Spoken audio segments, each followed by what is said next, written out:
Okay, now we're going to saute the onions. Let me put a little more oil in there into the hot pan. It's on medium-high heat.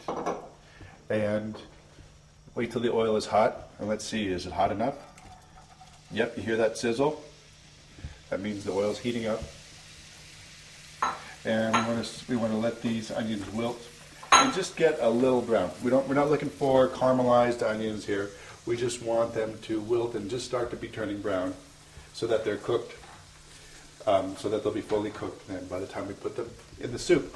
And this just takes a few minutes to doing this. You can turn the heat up as high as you want, as long as you keep an eye on them. That's the thing about these onions. They can really brown up very fast, so it's not something that you can walk away from, go to answer the phone or watch TV. You got to be in front of the stove while these are cooking. And it's a very traditional French way of cooking the onions, the sauteing in the olive oil. All right.